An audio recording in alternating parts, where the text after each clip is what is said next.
जुमला सामईन व नाज़रीन व अहबाब अहले सुन्नत, अस्सलामु अलैकुम व रहमतुल्लाहि व बरकातुहू व मग़फ़िरतुहू। मुअज़्ज़ज़ जुमला बिरादरान अहले सुन्नत व सामईन अहले सुन्नत, जैसा कि आप तमाम हज़रात को मालूम है और देख रहे हैं कि हमारे मुल्क हिंदुस्तान में कोरोना जैसी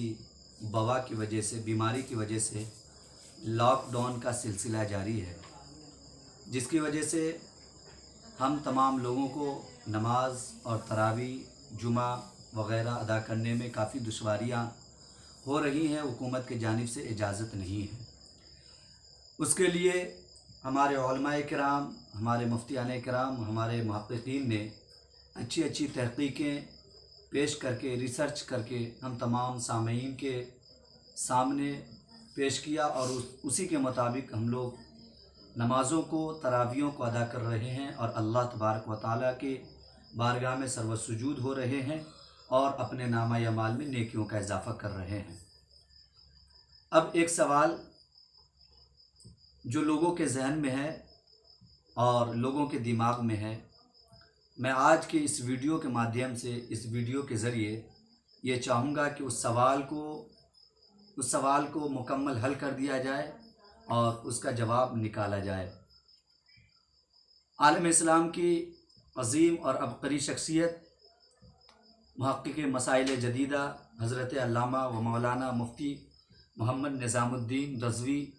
उस्ताज़ व मुफ्ती जामिया अशरफिया मुबारकपुर आज़मगढ़ यूपी, हज़रत की नई गाइडलाइन इस ताल्लुक़ से जारी हुआ कि ईद उल फ़ित्र के दिन घर में रह कर के शुक्राने की नमाज कब और कैसे अदा करनी चाहिए। मैं ये चाहूँगा कि आज के इस वीडियो में बस इन्हीं बातों को साफ़ कर दूँ, इसका ख़ुलासा पेश कर दूँ आप हज़रात के सामने। सबसे पहले आप इतनी बातों को जहन में उतार लीजिए कि घर में ईद की नमाज आप अदा नहीं कर सकते। ईद की नमाज जमात से घर में नहीं पढ़ सकते हैं। फ़र्दन भी ईद की नमाज आप घर में अदा नहीं कर सकते हैं। हाँ, एक चीज़ आप याद रखें, सबसे पहले जिस इलाक़े से आपका ताल्लुक़ है वहाँ के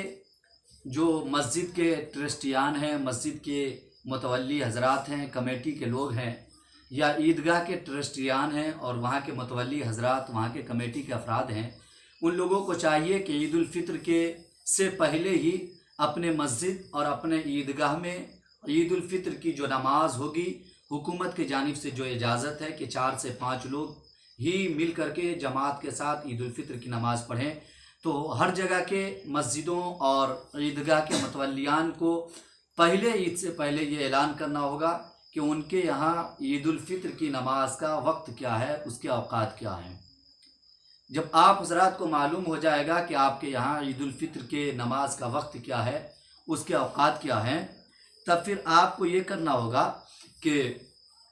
आपके यहाँ जब ईद उल फ़ित्र की नमाज अदा हो जाएगी, ईद उल फ़ित्र के नमाज का वक्त ख़त्म हो जाएगा, यानी ईद उल फ़ित्र की नमाज अदा कर ली जाएंगी, उसके बाद आप अपने घरों पे 4 रकत नमाज बतौर शुक्राना या बतौर चाश्त या नफिल, ये तीनों बातें एक ही है, चाहे आप उसको शुक्राना कहिए या नफल कहिए या चाश्त की नमाज कहिए, ये बात एक ही है। ये आप इस तरह अपने घर पे ईद उल फ़ित्र के नमाज के बाद शुक्राना की नमाज 4 रकत अदा करें। अब वो 4 रकत नमाज आप चाहें तो 2-2 रकत करके अदा करें या फिर चारों रकत एक साथ अदा करें। एक बात याद रखें, अगर आप 4 रकत नमाज एक ही सलाम से अदा करना चाहते हैं तो हर रकत के नमाज में आपको सूरह फातिहा के बाद सूरत का मिलाना ज़रूरी होगा, सूरत मिलाना होगा। यानी बहुत सारे लोगों के जहन में ये बात घूम रही है कि 4 रकत नमाज में सिर्फ 2 रकत में सूरह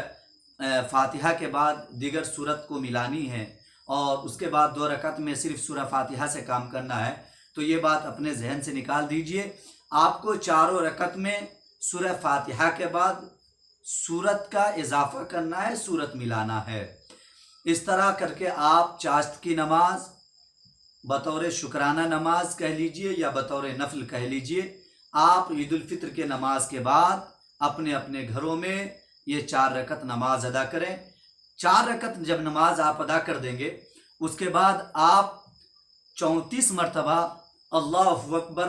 अल्लाहु अकबर अल्लाहु अकबर की तस्बीह पढ़ें।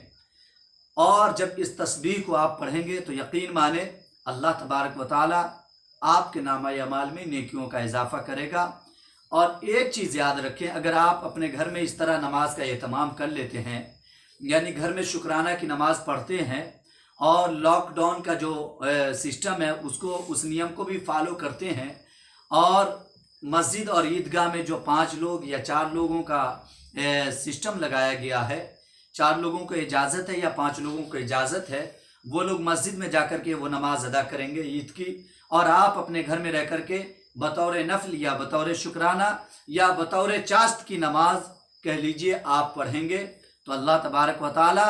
आपको उस नमाज का भी सवाब अता करेगा और आपको घर में बैठे बैठे नमाज ईद उल फित्र का भी सवाब अता करेगा। जैसा कि मैंने शुरू में कहा कि आलम इस्लाम की अबकरी शख्सियत हुजूर मुफ्ती निज़ामुद्दीन मुहक्किक़ मसाइल जदीदा उस्ताज़ व मुफ्ती जामिया अशरफिया मुबारकपुर आज़मगढ़ का नया गाइडलाइन जारी हुआ। उसी के तहत मैंने चाहा कि अपने सामेईन और नाजरीन को अपने चैनल के ज़रिए ये ज़रूरी बातें पेश करूं, ताकि ये बात ज़्यादा से ज़्यादा लोगों तक पहुंचे और लोग इसके मुताबिक अमल करें, तब जाकर के कहीं वो सवाब के मुस्तहिक होंगे और कामयाब हो सकते हैं। अल्लाह के बारगाह में दुआ है कि परवरदिगार आलम हम तमाम लोगों को हमारे बड़े बड़े जो मुहक्किकीन ने तहकीक की और मुफ्तियान किराम हैं, उनके बताए हुए रास्ते पर अमल करने की तौफीक अता फ़रमाए। हुजूर सल्लल्लाहु अलैहि वसल्लम के सीरत पे अमल करने की तौफीक अता फ़रमाए।